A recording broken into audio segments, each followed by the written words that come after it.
Bonjour à tous. Pour la 24e fois de son pontificat, le pape François s'apprête à quitter l'Italie demain.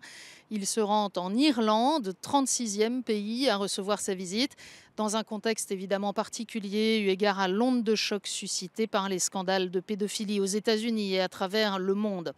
En 1979, le pape Jean-Paul II se rendait sur la terre de Saint-Patrick et à peine 40 ans nous séparent de cette visite. C'est pourtant une toute autre Irlande que va découvrir le pape François. Une Irlande toujours majoritairement catholique, mais confrontée à une réelle sécularisation et où l'Église a été violemment secouée par les scandales de pédophilie, d'abus, de maltraitance en tout genre dans les institutions catholiques qui ont été révélés au cours des dernières décennies. L'Église y a incontestablement perdu de son autorité morale, même si les Irlandais lui font toujours majoritairement confiance. 90% des élèves sont scolarisés dans l'enseignement catholique. Pour autant, ce sont ces mêmes Irlandais, par exemple, qui au printemps dernier, à 66%, ont voté par référendum pour la légalisation de l'avortement.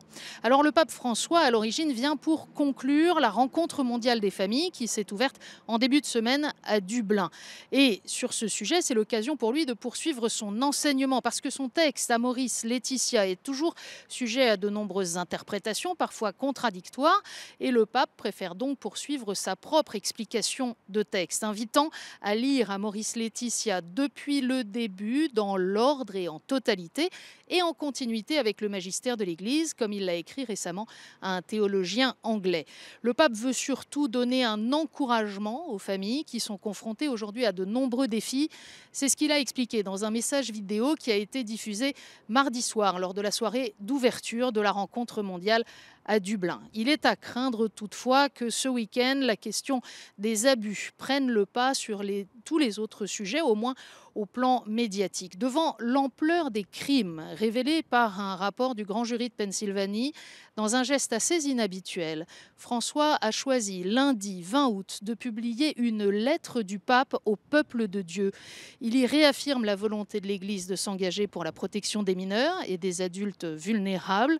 Il y appelle à une conversion personnelle et communautaire qui passe par la prière et par la pénitence, mais aussi par des transformations ecclésiales. Alors beaucoup ont salué ce geste, mais de nombreuses voix appellent aussi à des actes concrets.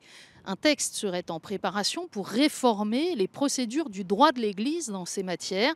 Et puis, une rencontre avec les victimes a été ajoutée à l'agenda du pape pour ce week-end. Un agenda très chargé pour ces quelques 34 heures sur le sol irlandais. Le pape François ira à la fête des familles samedi en fin de journée. Il présidera la messe d'envoi dimanche après-midi. Mais il va aussi se rendre au sanctuaire de Knock dans l'ouest du pays. Il ira visiter un centre d'accueil pour les sans-abri et s'adressera aux évêques et aux représentants des autorités et de la société civile. Tous ces rendez-vous seront évidemment à suivre en direct sur KTO et ktotv.com.